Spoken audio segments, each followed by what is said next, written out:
En el restaurante, mi mamá anunció a todos: Annabelle, ve a buscar otra mesa. Esta es para la familia, no para chicas adoptadas. Todos se rieron y estuvieron de acuerdo. Luego me cobraron $3.27 por la cena de todos. Sonreí, tomé un sorbo y pagué humildemente la cuenta. Pero entonces, escuché una voz: un momento, por favor. Annabelle, cariño, esta mesa es para la familia. ¿Por qué no te buscas un sitio en la barra? Mi mamá lo dijo con una sonrisa delante de 30 invitados en la cena del 80 cumpleaños de mi abuela. Todos se rieron. Unos pocos asintieron como si fuera perfectamente razonable. Entonces el camarero me puso una cuenta de $3.270 delante. Solo a mí, para los 30. Tomé un sorbo de agua, sonreí y pagué hasta el último céntimo. Pero antes de que pudiera levantarme, una voz desde la cabecera de la mesa resonó en la sala. Un momento, por favor. Lo que pasó a continuación le costó a mi madre todo lo que se había pasado 24 años robando. Antes de continuar, por favor, tómate un momento para dar me gusta y suscribirte, pero solo si realmente conectas con esta historia. Deja tu ubicación y tu hora local en los comentarios. Me encanta saber desde dónde me estáis viendo. Mi nombre es Annabelle. Tengo 29 años. Y así es como dejé de permitir que mi familia me tratara como a una invitada en mi propia vida. Ahora, permitidme llevaros de vuelta a Crestwood, Georgia. A la noche en que todo cambió. Tenía 5 años cuando me mudé a la casa de los Everett.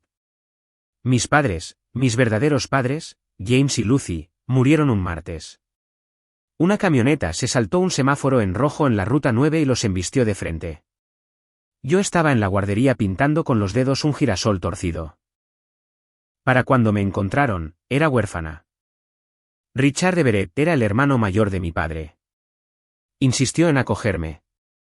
Su esposa, Diane, no insistió. Eso lo aprendí pronto. Kyle y Madison, sus hijos biológicos, tenían dormitorios en el piso de arriba, con colchas a juego, estrellas que brillaban en la oscuridad en los techos, y luces de noche con forma de animales. Mi habitación estaba en el sótano, al lado de la lavadora. Tenía una ventana del tamaño de una caja de zapatos, y algunas noches la secadora se ponía en marcha a las 2 de la madrugada, y yo me quedaba allí tumbada escuchándola golpear como un segundo latido. Diane nunca me pegó. Era más lista que eso. Su crueldad vivía en pequeñas omisiones, del tipo que nadie ve a menos que sea el omitido. 3 platos en la mesa en lugar de 4. Oh, Annabelle, siempre se me olvida. Coge uno tú misma. Fotos familiares en la repisa de la chimenea, en la escalera, en la tarjeta de Navidad. Kyle sonriendo. Madison con coletas. Richard con su brazo alrededor de Diane. Yo no estoy en ninguna de ellas. Cuando tenía 8 años, pregunté por qué. Diane me miró como si le hubiera preguntado por qué el cielo era azul. Esos son retratos de familia, Annabelle. Lo dijo con delicadeza. Esa era la peor parte. Los vecinos pensaban que era una santa. Esa mujer acogió a la sobrina de su marido. Lo dejó todo. Lo oía en la iglesia, en el supermercado, en la recogida del colegio. Lo que no sabía, lo que no sabría durante 24 años más, era que mis padres no me habían dejado sin nada. Me habían dejado $600.000, y Diane se había gastado hasta el último céntimo. A los 16, entendía las reglas. Kyle recibió un coche por su cumpleaños, un Camaro usado, pero aún así. Madison consiguió aparatos, un violín, un campamento de verano en las montañas Blurry. Yo conseguí el descuento de empleada en la tienda de Hanks en la ruta 12, donde reponía estanterías 3 noches a la semana para pagarme mis propios materiales escolares. El año que Kyle se fue a la universidad, le pregunté a Richard si había dinero reservado para mí también. Estábamos en el garaje. Él estaba ordenando llaves, sin mirarme. Hablaré con Diane, dijo. La respuesta de Diane llegó en la cena. La universidad no es para todos, Annabelle. Eres buena con las manos. La matrícula de Kyle costaba $80.000. Lo sé porque vi el cheque en la encimera de la cocina, escrito con la letra de Diane, y recuerdo pensar que era más dinero del que podía imaginar. No discutí. Solicité plaza en el programa de enfermería del colegio comunitario por mi cuenta, saqué préstamos federales y trabajé turnos dobles en Hanks cada verano. Lo peor de las fiestas eran las fotos. Cada día de Acción de Gracias, cada Navidad, Diane montaba su retrato familiar perfecto frente a la chimenea. Me entregaba la cámara. Eres la mejor fotógrafa de la casa, Annabelle. Así que los encuadraba. Kyle con su sudadera de la universidad, Madison con sus pendientes nuevos, Richard rígido con su camisa de franela, Diane radiante en el centro, y yo apretaba el obturador y el flash se disparaba, y la imagen los congelaba exactamente como Diane quería que el mundo los viera. Una familia completa. Yo no salía en ni una sola. Pero había una persona en esa familia que nunca me olvidó. Una persona que me ponía un sitio cada vez sin que se lo pidieran. Eleanor Everett tenía 80 años, medía 1,57, y era la única persona en esa familia que me hacía sentir que tenía derecho a respirar. Era la madre de Richard, una maestra de escuela jubilada con una cocina que siempre olía a canela y una voz que podía silenciar una habitación sin levantarla más allá de un susurro. Todos los domingos, Eleanor me recogía a las 9 en punto. Íbamos en coche a su casita en Maple Hill y me enseñaba a hacer crumble de manzana, bizcochos de suero de leche, pastel de melocotón desde cero. Mientras el horno zumbaba, me contaba historias sobre mi padre. James tenía tus ojos, decía, estirando la masa con las manos empolvadas de harina. Y tu madre, Lucy, sonreía como el sol después de la lluvia. Tienes esa misma sonrisa, Annabelle.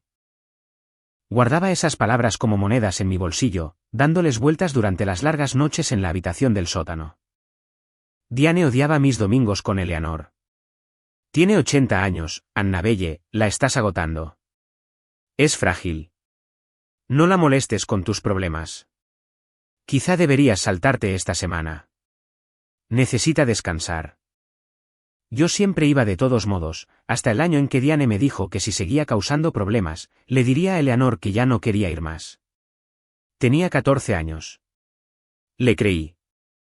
Así que empecé a pedir permiso primero, y el permiso no siempre se concedía. Un domingo, justo antes de cumplir 17, Eleanor dijo algo que no entendí. Dejó el rodillo, me miró con unos ojos que eran agudos y tristes al mismo tiempo. Tus padres te querían lo suficiente como para planificar el futuro, Annabelle. No lo olvides nunca. Asentí como si supiera lo que quería decir. No lo sabía. No durante otros 12 años. Pero Eleanor sabía exactamente lo que me estaba diciendo, y ya estaba haciendo sus propios planes. Avancemos hasta ahora. Tengo 29 años, soy enfermera titulada en el Hospital Comunitario de Crestwood, vivo sola en un apartamento de una habitación encima de la lavandería en Cherry Street. Es pequeño, es ruidoso los días de colada, y es mío. La salud de Eleanor ha empeorado en el último año. Le duelen las rodillas, se queda sin aliento en las escaleras, pero su mente es una trampa de acero, y cada domingo, sigo conduciendo hasta Maple Hill. El resto de la familia sabe lo que Eleanor tiene, la casa, la pensión de su difunto marido, cuentas de ahorro acumuladas durante 50 años, algo más de $1 millón. En un pueblo como Crestwood, eso es una fortuna. Diane empezó su campaña sobre enero. Sutil al principio, visitaba a Eleanor con flores de la tienda y de paso mencionaba lo difícil que yo había estado últimamente, lo distante que estaba, que probablemente solo la visitaba por la herencia. Kyle la apoyó en el brunch de Pascua. Abuela, sabes que Annabelle no es técnicamente de la familia. Legalmente, quiero decir. Madison publicó historias en Instagram, selfies con Eleanor, con leyendas que decían, la sangre es más espesa que el agua, con un emoji de corazón. Etiquetó a todos menos a mí. Luego vino la llamada telefónica. Un jueves por la noche, a finales de marzo. El nombre de Richard en mi pantalla. No me había llamado en 4 meses. Annabelle, su voz sonaba ensayada, cansada, sobre la cena de cumpleaños de mamá este sábado. Quizás sea mejor que no vengas, por el bien de todos. Aparté el teléfono de mi oído, miré al techo. ¿Por el bien de quién, Richard? Hizo una pausa. Solo causará tensión. Ya sabes cómo se pone Diane. Lo sabía. Ese era el problema. Le dije que lo pensaría. Colgué. No sabía entonces que la llamada era parte de algo mucho más grande. Un plan que ya llevaba semanas en marcha. Llamé a Eleanor a la mañana siguiente. Respondió al primer timbrazo, como si hubiera estado esperando. Abuela, Richard dijo que quizá no debería ir el sábado. Silencio. Luego, dijo por qué. Dijo que causaría tensión. La respiración de Eleanor era constante, medida. Cuando habló, su voz era diferente, urgente de una manera que nunca había oído. Tienes que venir, Annabelle, pase lo que pase. Prométemelo. ¿Lo prometo? Y ponte algo bonito, algo que te haga sentir fuerte. Casi me reí. Abuela, es una cena. Prométemelo. ¿Lo prometo? Hizo una pausa y oí el crujido de su mecedora. Te quiero, cariño. Más de lo que imaginas. Colgó antes de que pudiera preguntar por qué le temblaba la voz. Ese sábado, estuve de pie frente a mi armario durante 30 minutos. No tenía mucho. Las enfermeras no necesitan mucha ropa formal, pero en el fondo había un vestido azul marino que había comprado para la boda de una amiga hacía 2 años. Sencillo, ajustado, el tipo de vestido que dice, pertenezco aquí sin decir nada. Me puse los pendientes de perlas de mi madre. Lo único suyo que tenía. Eleanor me los dio en mi 18º cumpleaños. Lucy los llevó la noche que conoció a tu padre, me dijo. Envolví el regalo de Eleanor, un álbum de fotos encuadernado a mano que había tardado semanas en hacer, lleno de fotos nuestras horneando juntas, impresas desde mi teléfono. En el coche, mis manos estaban firmes en el volante. Sabía que Diane intentaría algo. Siempre lo hacía en las reuniones. Un comentario aquí, una disposición de los asientos allá, un recordatorio de mi lugar. Pero este era el cumpleaños de Eleanor. Quizá el último. No iba por Diane. Iba por la única persona que nunca me hizo demostrar que pertenecía. El Salón Magnolia está en la esquina de Miami Beach. Columnas blancas, magnolios flanqueando la entrada, el único restaurante en Crestwood que requiere reserva. Para el 80 cumpleaños de Eleanor, Diane había reservado todo el comedor principal. 30 invitados, copas de cristal, manteles de lino blanco, un cuarteto de jazz tocando bajo en una esquina. Llegué 10 minutos antes, dejé mi regalo en la mesa junto a la puerta. Diane me vio entrar. Sus ojos me siguieron por la habitación, pero no habló. Solo levantó su copa de vino y se volvió a una conversación con el tío Harold. Eleanor estaba sentada en la cabecera de la larga mesa. Parecía cansada, más delgada que el domingo anterior, su cardigan le quedaba holgado en los hombros. Pero cuando me vio, su rostro cambió. Extendió ambas manos. Ahí estás. Me incliné, besé su mejilla, y sentí su agarre apretarse en mis dedos, lo suficientemente fuerte como para doler. Siéntate a mi lado, susurró. Saqué la silla a su izquierda. Entonces me di cuenta del hombre a su derecha, pelo plateado, traje gris, un maletín de cuero metido debajo de su silla. Nunca lo había visto antes. Me dio un educado asentimiento, pero no dijo nada. ¿Quién es?, le pregunté a Eleanor en voz baja. Un amigo, dijo. Lo conocerás más tarde. Kyle llegó después, riendo demasiado fuerte por algo en su teléfono. Me vio, dejó de reír a medias. Oh, ¿de verdad viniste? Madison le seguía, ya buscando ángulo con su teléfono para un selfie con la lámpara de araña. Se colocó junto a Eleanor, encuadrando la foto con cuidado. La vi ajustar el ángulo 3 veces, cada vez asegurándose de que yo no estuviera en ella. La cena comenzó. Salieron los platos. La conversación zumbaba. Todo parecía normal. Pero en esta familia, lo normal era solo la obertura antes de la tormenta. Diane se levantó entre el aperitivo y el plato principal. Golpeó su copa con un cuchillo de mantequilla. El cuarteto de jazz se detuvo. Gracias a todos por estar aquí esta noche, dijo, con voz cálida como la miel, recorriendo la sala con la mirada. La familia lo es todo para nosotros, los Everett. Se detuvo en la palabra familia. Sus ojos encontraron los míos por exactamente un segundo. Me gustaría presentar a todos en nuestra mesa. Mi maravilloso hijo, Kyle. Algunos de vosotros sabéis que acaba de cerrar un gran negocio en Savannah. Kyle levantó su copa. Mi hermosa hija, Madison. Ha estado cuidando muy bien de la abuela últimamente. Madison lanzó un beso a Eleanor. Y por supuesto, mi marido, Richard, la columna vertebral de esta familia.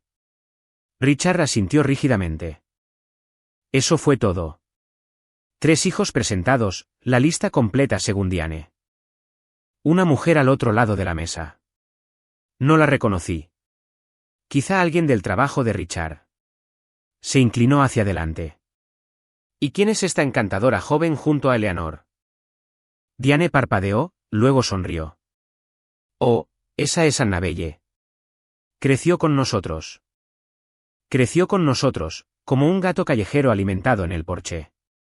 La mujer asintió cortésmente. El momento pasó. Entonces Madison se estiró por encima de mí para coger la cesta del pan. Su codo golpeó mi copa de vino tinto, directamente sobre la parte delantera de mi vestido azul marino. Eps. Madison se llevó la servilleta a los labios.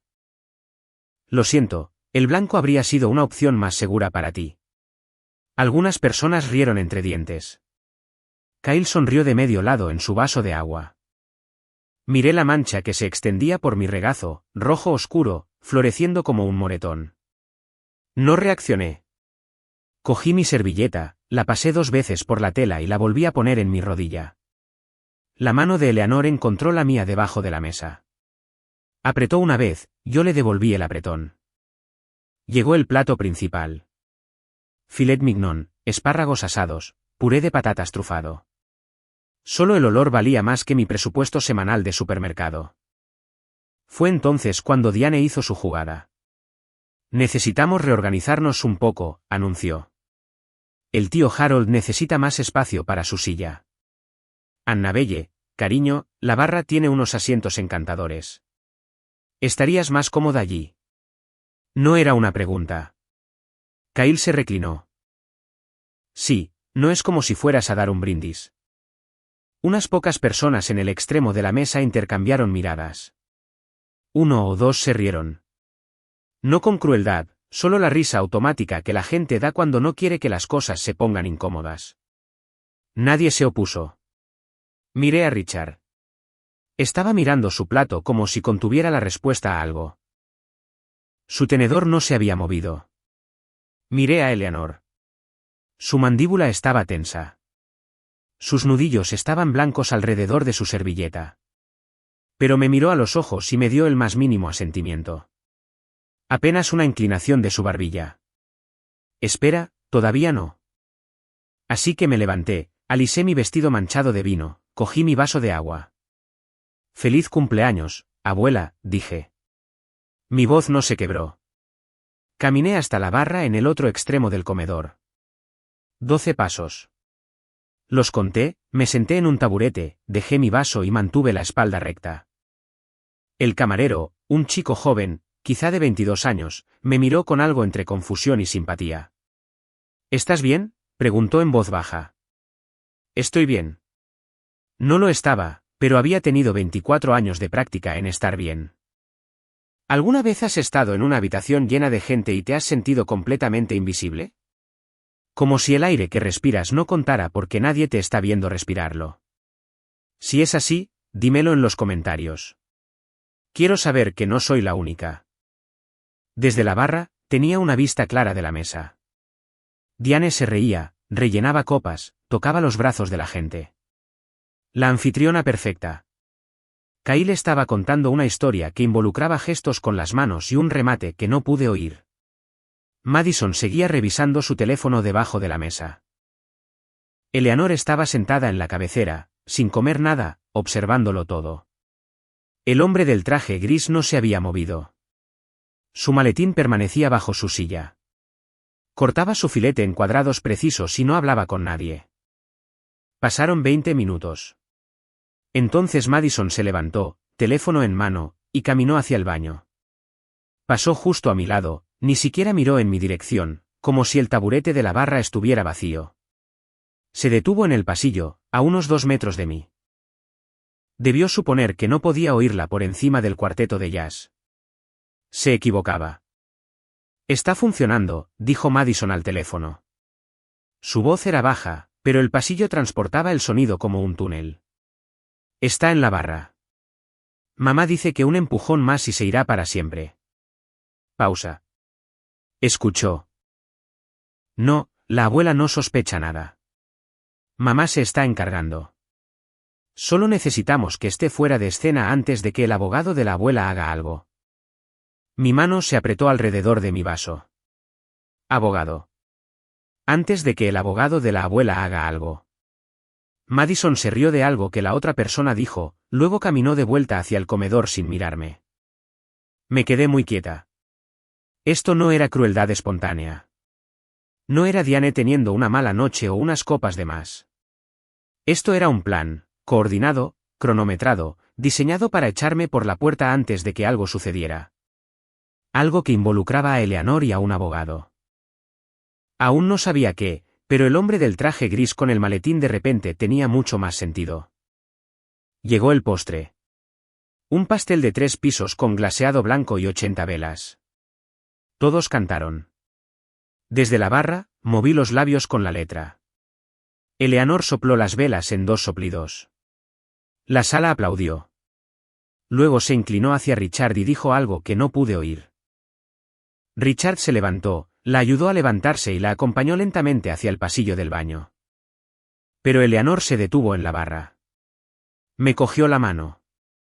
La suya era delgada, como de papel. Podía sentir cada hueso, pero su agarre era de hierro. No te vayas esta noche, dijo. Su voz era apenas un soplo. Pase lo que pase, prométemelo. Ya lo prometí, abuela. Lo sé, me acercó un poco más. Tus padres te dejaron más que recuerdos, Annabelle. Es hora de que lo sepas. Se me encogió el estómago. ¿Qué quieres decir? Richard apareció a su lado. Mamá, los baños están por aquí. Eleanor me sostuvo la mirada un segundo más. Luego me soltó y se fue arrastrando los pies con Richard, su bastón golpeando el suelo de madera. Me giré en mi taburete. El hombre del traje gris me estaba mirando. No a Diane, no a Kyle, a mí. Su expresión era ilegible, profesional, como la de un médico antes de dar los resultados. Su maletín estaba bajo su silla. El cierre era de latón y la esquina de un sobre grueso sobresalía por la parte superior. Manila, sin sellar. Me pilló mirando, hizo el más leve asentimiento y luego volvió a su café. Mi corazón latía en mi garganta. Tus padres te dejaron más que recuerdos. Mis padres murieron cuando yo tenía 5 años. Tenían 26 y 28. Conducían un Honda de 10 años y alquilaban un apartamento de 2 habitaciones. ¿Qué podían haberme dejado? Fuera lo que fuera, Diane no quería que me enterara. Y eso me lo dijo todo. Eleanor volvió a la mesa. Diane le sirvió otra copa de vino, la 4ª según mi cuenta. La velada debería haber terminado. La gente miraba sus relojes, cogía sus abrigos. Pero Diane no había terminado. Se levantó de nuevo, con la copa en alto, las mejillas sonrojadas. Solo quiero decir una cosa más. Abrazó la mesa con el brazo. Ser madre es el trabajo más difícil del mundo, y a veces asumes cargas que no son tuyas. Algunos invitados murmuraron de acuerdo. Cuando el hermano de Richard murió, acogimos a su hija. Diane se llevó una mano al pecho. Nadie más lo haría. Renunciamos a las vacaciones. Renunciamos a los ahorros. Renunciamos a nuestro espacio, a nuestras vidas, en realidad. Una mujer cerca del final de la mesa habló. Esa es Annabelle, ¿verdad? Parece una chica dulce. Diane inclinó la cabeza. El vino la hizo honesta. ¿Dulce? Ha estado viviendo a nuestra costa durante 24 años. Se rió, un sonido suelto, feo. Sus padres no dejaron nada. Ni un céntimo. La criamos desde cero. La sala se quedó quieta. Sus padres no dejaron nada. Lo oí desde 12 pasos de distancia. Por encima del jazz, por encima del tintineo de las copas, por encima de todo. Mi madre y mi padre, muertos a los 26 y 28 años, enterrados en el cementerio de Crestwood, parcela 14. Y Diane estaba de pie en una habitación llena de gente diciéndoles que mis padres me habían dejado sin nada. Eso era una mentira. Aún no sabía cómo, pero las palabras de Eleanor todavía resonaban en mis oídos. Mi mano tembló. No de tristeza. Me había tragado todos los insultos durante 24 años. Cada plato olvidado, cada foto que faltaba, cada creció con nosotros. Pero hablar de mis padres muertos como si fueran unos irresponsables que me abandonaron. Esa era la línea. Y Diane acababa de cruzarla. El camarero apareció a mi lado. Disculpe, señora. Era joven, educado, claramente incómodo. Puso una carpeta de cuero con la cuenta en la barra frente a mí. La abrí. $3,270. 30 invitados, filet mignon, botellas de Pinot Noir y champán importado, pastel de cumpleaños de 3 pisos, y cada céntimo cargado a mi nombre. La señora Everett hizo la reserva a su nombre, dijo el camarero en voz baja. Proporcionó su tarjeta para el depósito. ¿Mi tarjeta? La tarjeta suplementaria que Diane me añadió cuando tenía 17 años. Para emergencias, había dicho. Había dejado de usarla hacía años. Olvidé que existía. Diane no. Miré hacia la mesa principal. Kyle sonreía, mirándome por encima del borde de su copa. Madison tenía su teléfono inclinado hacia mí. Grabando. Diane me miró y levantó su copa de vino en un pequeño brindis. Un saludo, un desafío. 30 personas estaban mirando. Abrí mi cartera, saqué mi propia tarjeta de débito, mi tarjeta real conectada a mis ahorros reales, el dinero que había ganado reponiendo estanterías y sacando sangre y trabajando turnos de 12 horas seguidos. Se la di al camarero. Gracias, dije. ¿Puede pasar esta? Él dudó. Señora, ¿está segura? Estoy segura. Tomó la tarjeta. Firmé el recibo, dejé un 20% de propina. Desde la mesa principal, la voz de Diane flotó como humo. ¿Ves? Ella sabe cuál es su lugar. Más risas, más silenciosas esta vez. Algunos invitados apartaron la mirada. Tapé el bolígrafo, lo dejé, empecé a levantarme, y entonces, desde la cabecera de la mesa, claro como una campana en una iglesia silenciosa. Un momento, por favor. La voz de Eleanor, y detuvo la sala en seco. Todas las cabezas se giraron. Eleanor apartó su silla. El hombre del traje gris se levantó primero, ofreciéndole su brazo. Ella lo tomó, se estabilizó y se enderezó hasta su 1,57 m completo. El cuarteto de jazz se había detenido entre canciones. El momento fue accidental. O quizá no. El único sonido era el leve tintineo de alguien dejando un tenedor. Eleanor miró alrededor de la sala como debió haber mirado a una clase de niños inquietos. Paciente, firme, absoluta. Antes de que nadie se vaya, dijo, tengo algo que decir. Es mi cumpleaños, después de todo. La sonrisa de Diane parpadeó. Mamá, ha sido una noche larga. Deberías descansar. Siéntate, Diane. 3 palabras, sin volumen, sin ira. Solo el tipo de autoridad que proviene de 80 años de nunca farolear. Diane se sentó. Eleanor se volvió hacia mí. Annabelle, vuelve a la mesa, cariño. No me moví al principio. 24 años de condicionamiento te hacen eso. Te congelan en el sitio incluso cuando alguien te está tendiendo la mano. Pero Eleanor extendió su mano hacia mí y algo en su rostro dijo, ahora. Volví. 12 pasos, los mismos 12 que había contado al salir. Kyle se movió en su asiento. Madison bajó su teléfono. Eleanor esperó hasta que estuve de pie a su lado.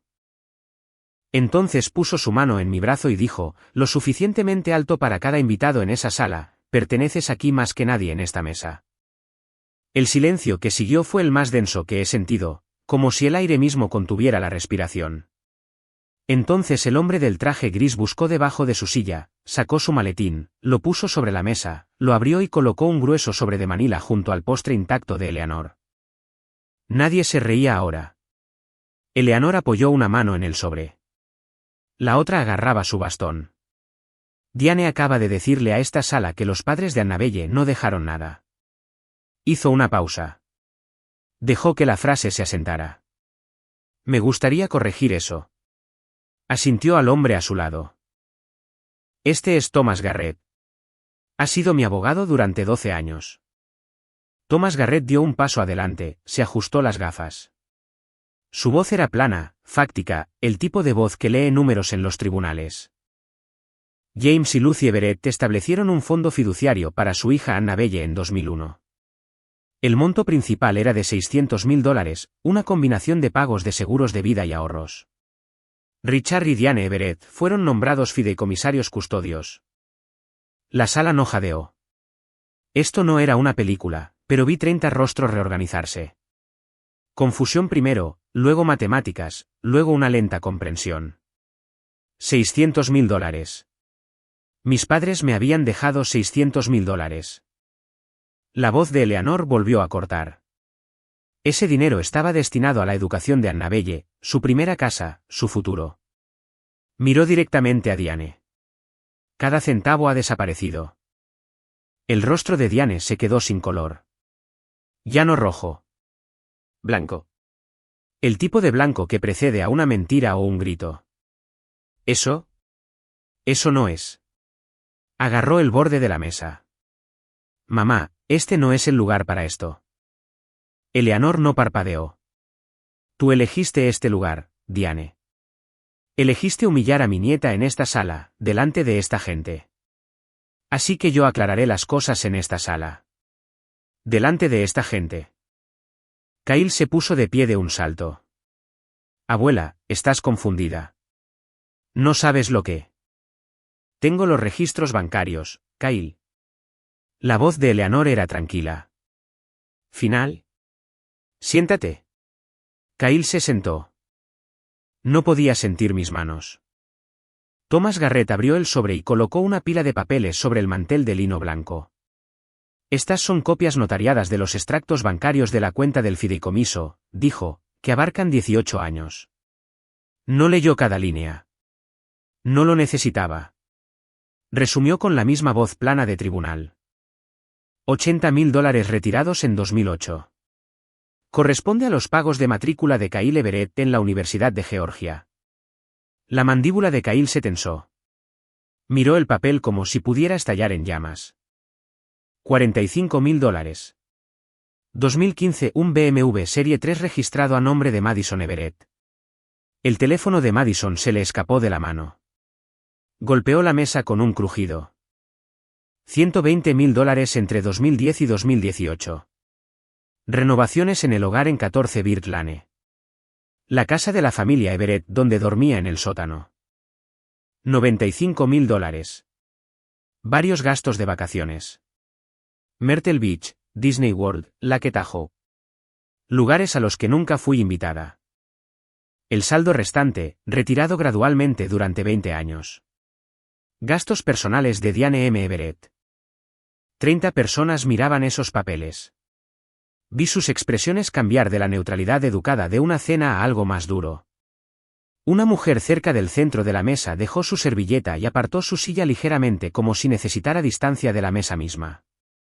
La señora Patterson, la amiga más cercana de Diane, su confidente del grupo de la iglesia, miró a Diane con una expresión que nunca le había visto dirigida antes.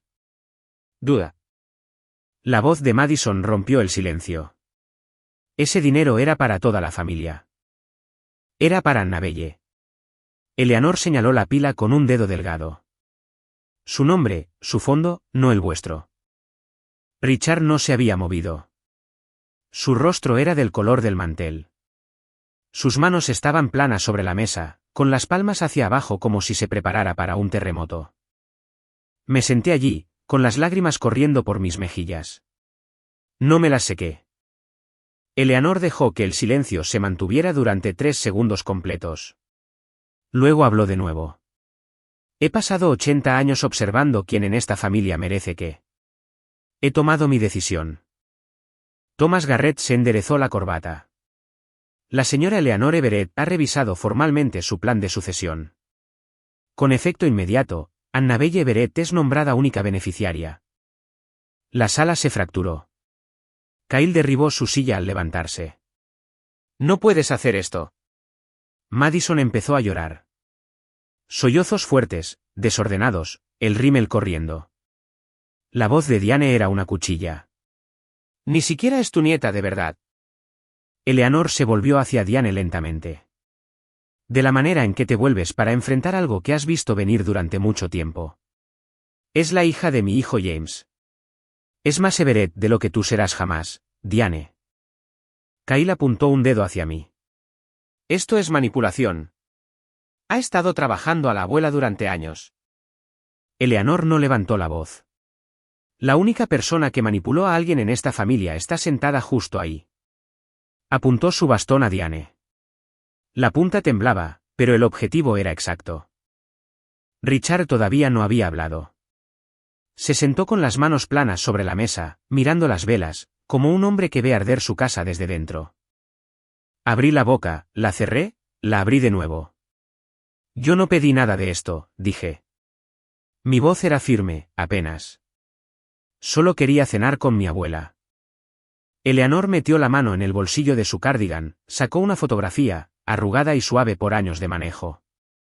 La sostuvo en alto.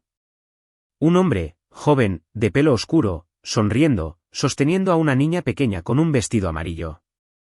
Tu padre me pidió que te cuidara, dijo Eleanor. Estoy cumpliendo mi promesa. Tomé la foto. El rostro de mi padre, mi rostro juntos. Pero aún había más por venir. Diane empujó su silla hacia atrás. Golpeó la pared con un crujido que hizo que el camarero se estremeciera. Esta cena ha terminado. Cogió su bolso, luego se giró hacia Eleanor. Claramente no estás en tu sano juicio. Haremos que esto sea desestimado para el lunes. Thomas Garrett buscó en su maletín y sacó un segundo documento. Lo dejó como un hombre que pone las cartas sobre la mesa. La señora Everett fue evaluada hace 4 semanas por la doctora Fiona Reed, psiquiatra geriátrica certificada en Atlanta. Evaluación cognitiva completa. Hizo una pausa. Está en su sano juicio. El informe está notariado y archivado.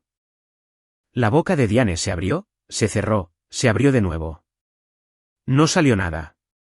Se volvió hacia mí. Su voz era cruda, despojada de miel, despojada de todo excepto veneno. Tú hiciste esto. La envenenaste contra su propia familia. La miré desde el otro lado de la mesa, con las manchas de vino aún en mi vestido, los ojos aún húmedos, las manos aún temblando, pero mi voz salió limpia. He estado sentada en la barra durante 2 horas, Diane. Exactamente cuando hice eso. Un sonido recorrió la sala.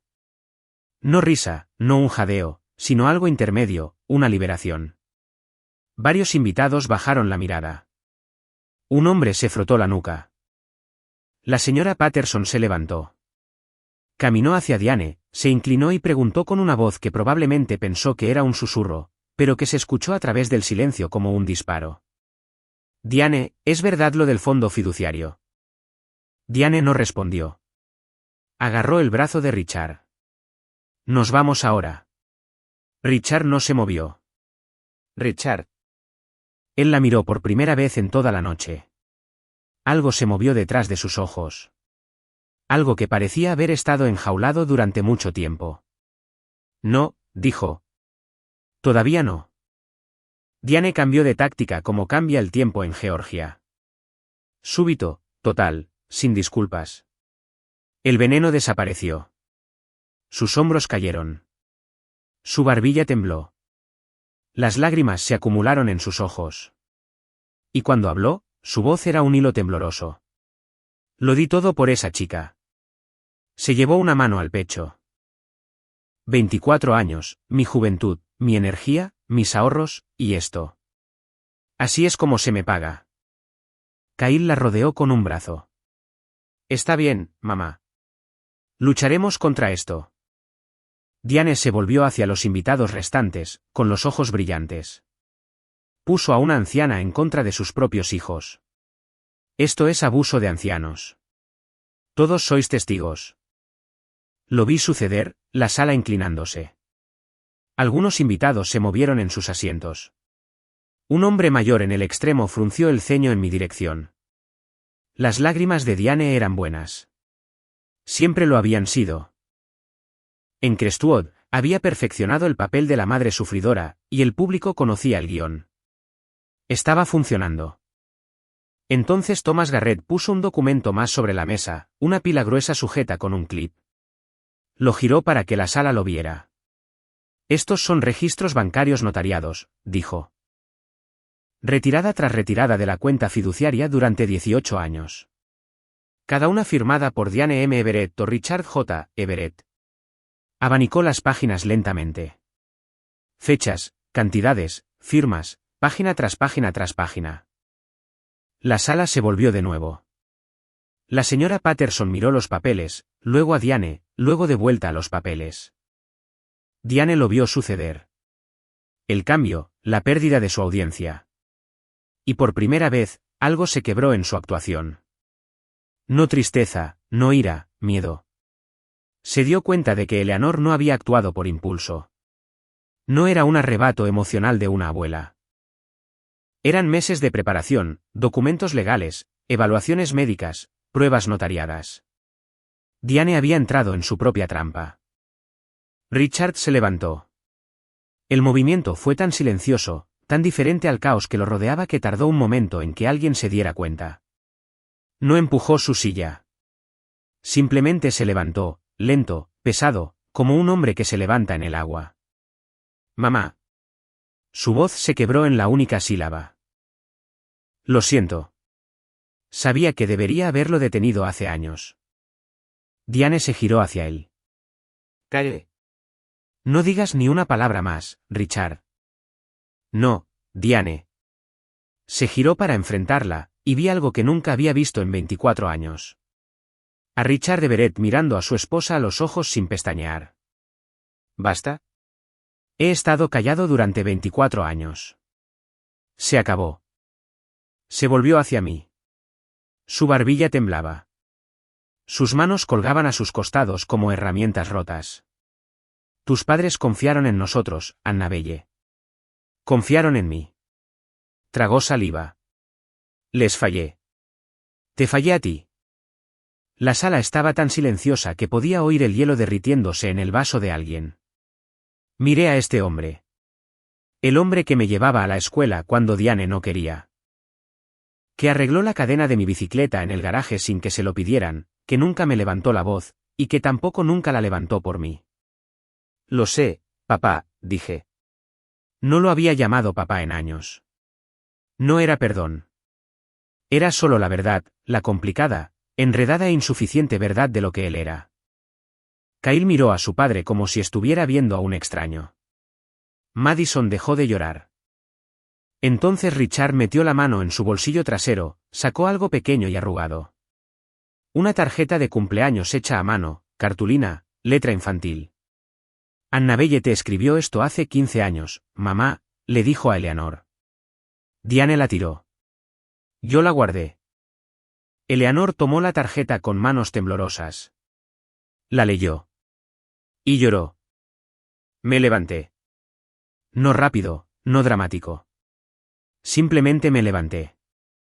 De la manera en que te levantas cuando has tomado una decisión que tardó 24 años en llegar. La sala estaba mirando. 30 rostros, algunos comprensivos, algunos atónitos, algunos ya componiendo la versión que contarían mañana en la iglesia o en el supermercado. No me importaba ninguna de esas versiones. Miré a Diane. No voy a gritar, dije. No voy a insultarte, pero he terminado de ser la persona en la que te limpias los pies. He terminado de sentarme en la barra mientras tú decides quién cuenta como familia. La boca de Diane se movió, pero no salió nada. Me volví hacia Kyle y Madison. No os odio a ninguno de los dos, pero no voy a fingir más. Madison miró al suelo. Kyle miró a la pared. Ninguno de los dos me miró a mí. Me volví hacia Eleanor, le tomé la mano. Gracias por cumplir la promesa que le hiciste a mi padre. Eleanor apretó mis dedos. Sus ojos todavía estaban húmedos, pero estaba sonriendo. Una sonrisa delgada, feroz, satisfecha. Luego me enfrenté a la sala por última vez. 30 personas, copas de cristal, manteles blancos manchados por una velada que nadie olvidaría. Pagué la cuenta, dije. Es lo último que pagaré por esta familia. Ayudé a Eleanor a ponerse de pie.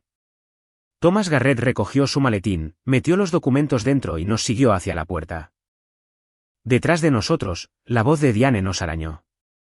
Recibiréis noticias de nuestro abogado. Eleanor se detuvo, se dio la vuelta, miró a Diane por encima del hombro con la paciencia de una mujer que había estado planeando este momento durante 2 años. Por favor, hacedlo, dijo. Thomas es muy minucioso. Salimos a la noche de marzo. El aire era frío, agudo y limpio. La verdadera lucha acababa de empezar. 2 semanas después, Diane lanzó su contraofensiva. La publicación de Facebook apareció un martes por la tarde. 12 párrafos de victimismo cuidadosamente elaborado. Se describió a sí misma como una madre amorosa que había sacrificado todo por una niña adoptada ingrata. Escribió sobre la mente en declive de Eleanor y mi calculada manipulación de una anciana vulnerable. Usó la frase abuso de ancianos 3 veces. En un pueblo de 9.000 personas, esa publicación se extendió como la pólvora. Para el miércoles por la mañana, tenía 200 compartidos. Gente que conocía de toda la vida empezó a mirarme de otra manera. Una enfermera en el hospital me preguntó, en voz baja en la sala de descanso, ¿es verdad lo de tu abuela? Una vecina cruzó la calle cuando me vio venir. Luego vino el asalto legal. Kyle contrató a un abogado, Brian Prescott, el más caro del condado, y presentó una petición para impugnar el testamento de Eleanor.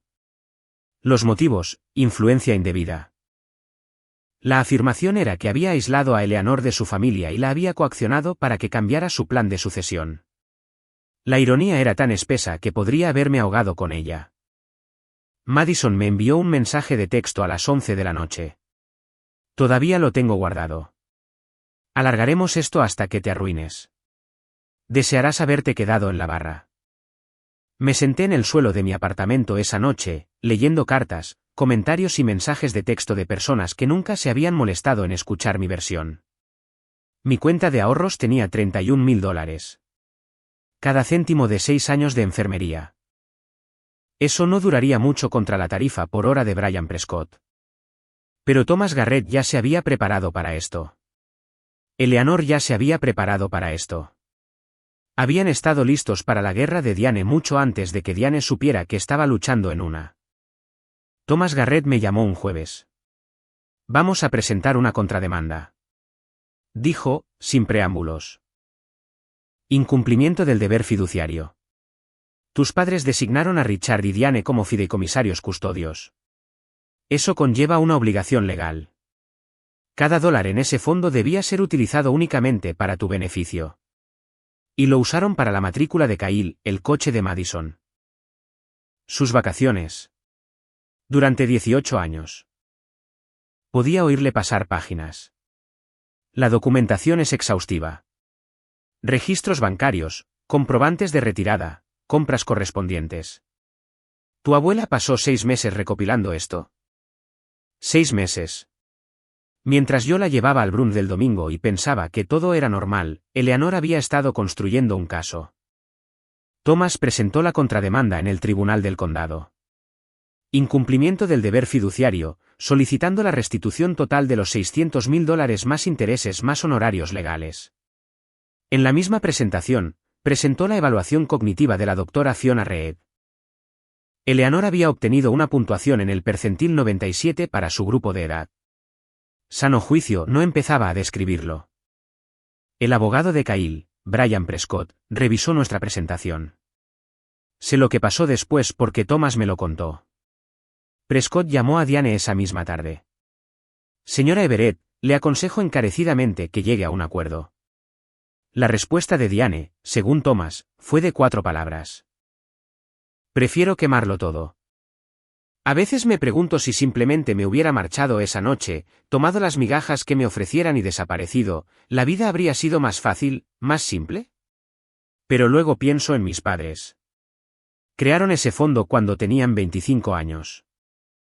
Planearon un futuro que no vivirían para ver. Lo hicieron por mí. No podía renunciar a eso. ¿Tú lo harías? Tengo curiosidad. ¿Lucharías hasta el final o reducirías tus pérdidas y seguirías adelante? Dímelo en los comentarios. He pensado en esto 1000 veces. La audiencia tuvo lugar 6 semanas después en el Palacio de Justicia del Condado de Mercer. Un edificio de ladrillo con columnas que necesitaban pintura y un asta de bandera que se inclinaba ligeramente hacia la izquierda. No dramático, no cinematográfico, solo una sala de tribunal con luces fluorescentes y una jueza llamada Harriet Dawson que llevaba gafas de leer en una cadena. No relataré cada moción y objeción. El tribunal no es como la televisión. Es lento y procesal y huele a alfombra vieja. Pero esto es lo que importaba. La petición de Cahill para impugnar el testamento de Eleanor fue desestimada. La evaluación de la doctora Reed era impecable. Thomas había documentado cada interacción entre Eleanor y yo durante los últimos 2 años. Fechas, testigos, contexto. No había ninguna prueba de aislamiento o coacción. La jueza lo dijo claramente, el peticionario no ha presentado ninguna base creíble para la reclamación de influencia indebida. Luego vino la contrademanda. Thomas expuso 18 años de retiradas.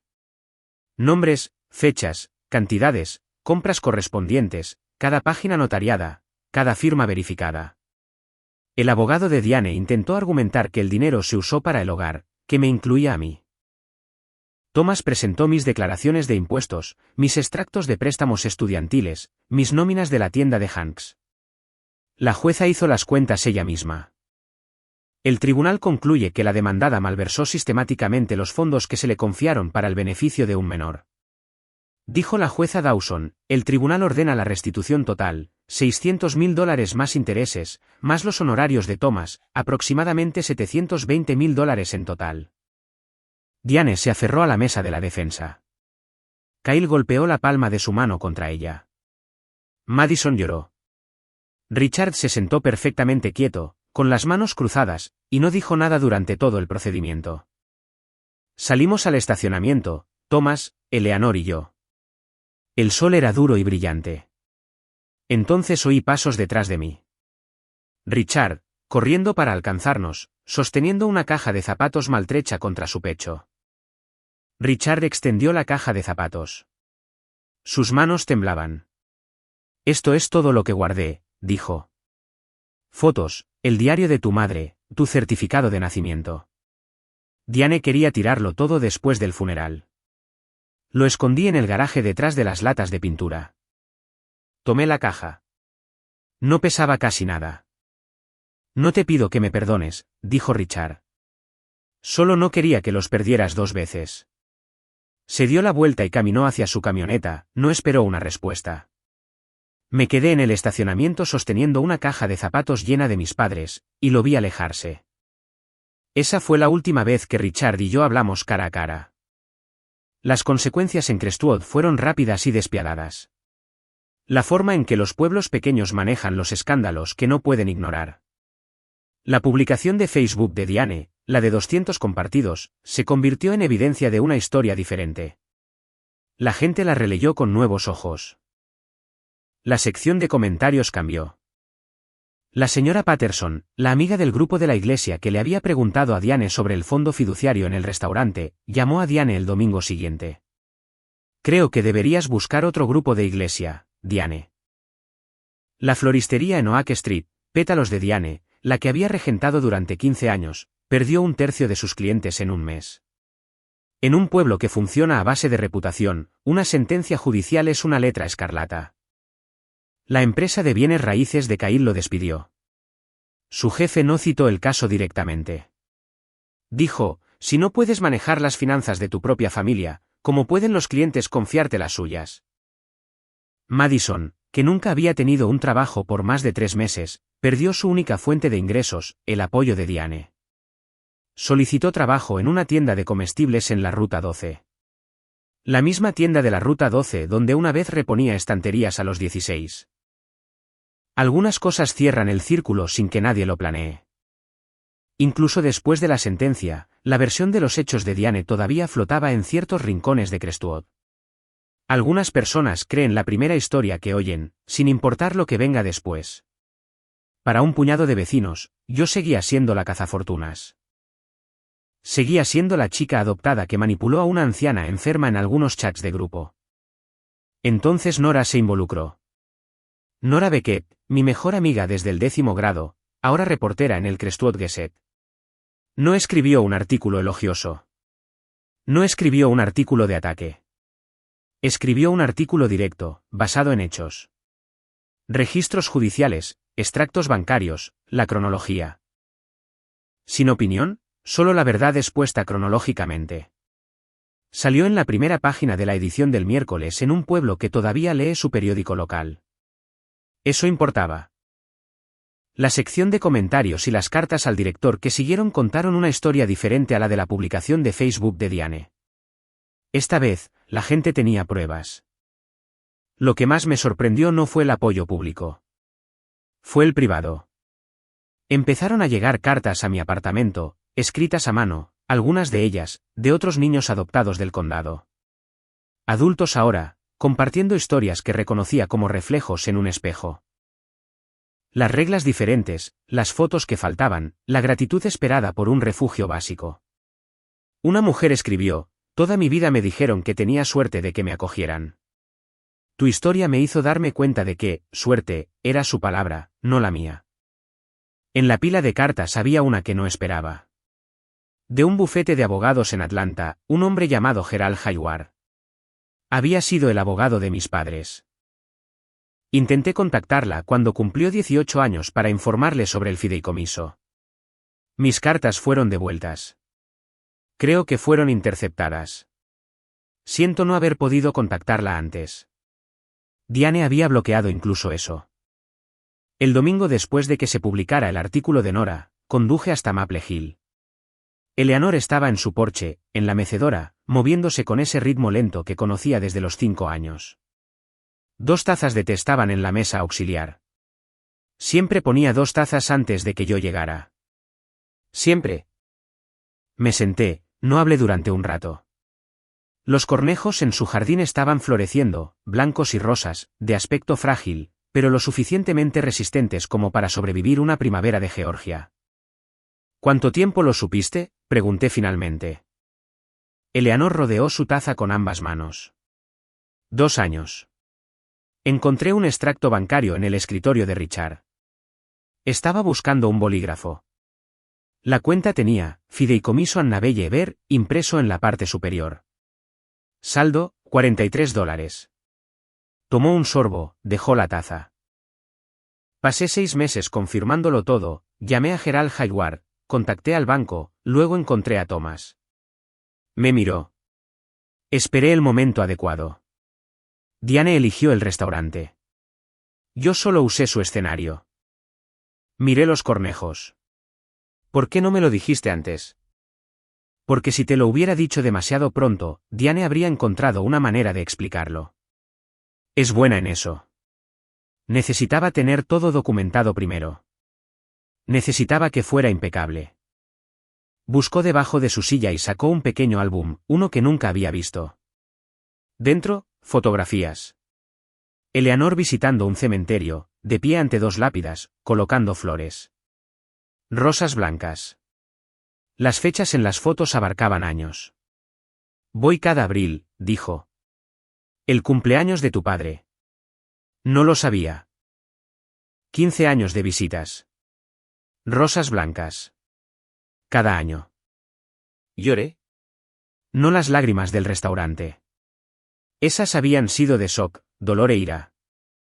Estas eran diferentes. Eran las lágrimas que lloras cuando alguien demuestra que el amor no tiene fecha de caducidad. Tu padre estaría orgulloso, dijo Eleanor. No por el dinero, sino porque seguiste siendo amable. 6 meses después, Estaba en la biblioteca pública de Crestwood, la misma biblioteca donde Eleanor solía llevarme a la hora del cuento cuando tenía 7 años, y la vi cortar una cinta. La pancarta detrás de ella decía, el fondo de becas James y Lucy Everett. Era un martes por la mañana. Se presentaron 40 personas. Maestros, enfermeras del hospital, algunas familias del sistema de acogida del condado. Thomas Garrett estaba de pie en la parte de atrás, con los brazos cruzados, algo parecido a una sonrisa en su rostro. Había usado el dinero de la restitución, los $600,000 originales, para dotar el fondo. Thomas ayudó a estructurarlo como una organización sin fines de lucro. El propósito era simple. Apoyo educativo para niños en acogida y adoptados en el condado de Mercer. Matrícula, libros, vivienda, lo que necesitaran para construir una vida que no requiriera el permiso de nadie más. Eleanor me pidió que dijera unas palabras. Soy enfermera, no oradora pública, pero lo intenté. Mis padres crearon un fondo fiduciario cuando tenían 25 años, dije. Estaban planeando para una hija que no sabían que no llegarían a criar. Estoy usando ese dinero de la manera que creo que ellos hubieran querido, para ayudar a niños como yo. Miré a la pequeña multitud. Algunos asentían. Una mujer en la segunda fila lloraba. Ser adoptado no te hace menos. Ser diferente no te convierte en una carga. Y si alguna vez alguien te dice que la única razón por la que importas es porque alguien eligió quedarse contigo, recuerda, tú importabas antes de que eligieran. Importabas el día que naciste. Eleanor aplaudió primero, luego todos los demás. Servimos pastel después. La receta de Eleanor. Crumble de manzana. Canela tan espesa que se podía oler desde el estacionamiento. No era venganza. La venganza es ruidosa y fea y te deja más vacío que antes. Esto era legado. Diane vino a buscarme 3 semanas después del lanzamiento de la beca. Estaba terminando un turno de 12 horas en el hospital, cansada, todavía en uniforme, con el pelo recogido, sin maquillaje. Estaba esperando en el estacionamiento, apoyada en un coche que no reconocí. Ya no era el Lexus, algo más pequeño, más viejo. Se veía diferente. Las mechas en su pelo estaban creciendo. Sus uñas no estaban pintadas. La compostura que usó como armadura durante 24 años se había agrietado, y lo que había debajo parecía exhausto. Annabelle. Me detuve, con las llaves en la mano. Sé que no fui perfecta. Su voz era más pequeña de lo que nunca la había oído, pero te crié. Te alimenté. Mantuve un techo sobre tu cabeza. Eso tiene que contar para algo. Respiré hondo. El estacionamiento estaba en silencio. Solo nosotras dos y el zumbido de la autopista. Si cuenta, dije. Y estoy agradecida por el techo. Estoy agradecida por las comidas. Pero la gratitud no significa que te deba mi herencia, mi dignidad o mi silencio. La barbilla de Diane tembló. ¿Podemos empezar de nuevo? La miré de verdad a la mujer que olvidó mi plato en la cena, que me presentó como alguien que creció con nosotros, que mintió sobre mis padres delante de 30 personas y lo llamó sacrificio. No, dije. No podemos empezar de nuevo.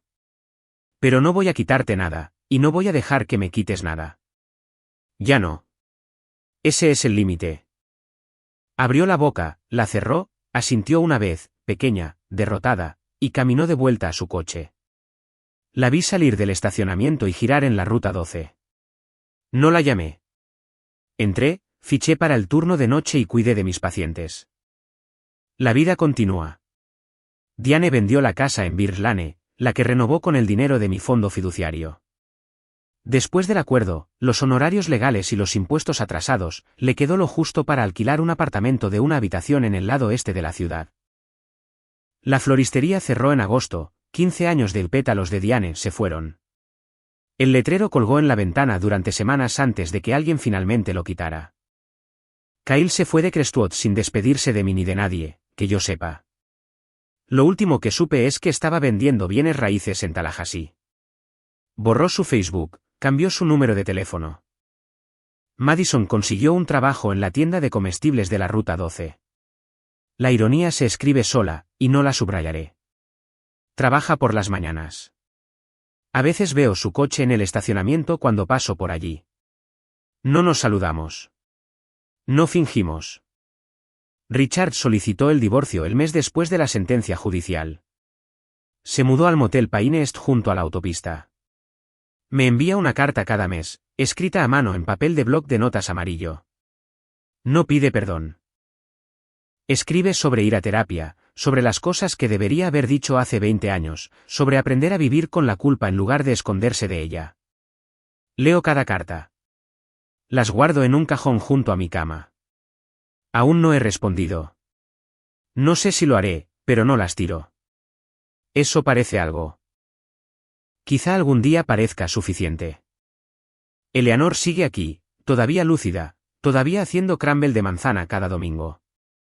La diferencia ahora es que conduzco hasta Maple Hill y aparco en la entrada sin mirar mi teléfono primero para ver si Diane me ha dado permiso. Ya no necesito permiso. Nunca lo necesité.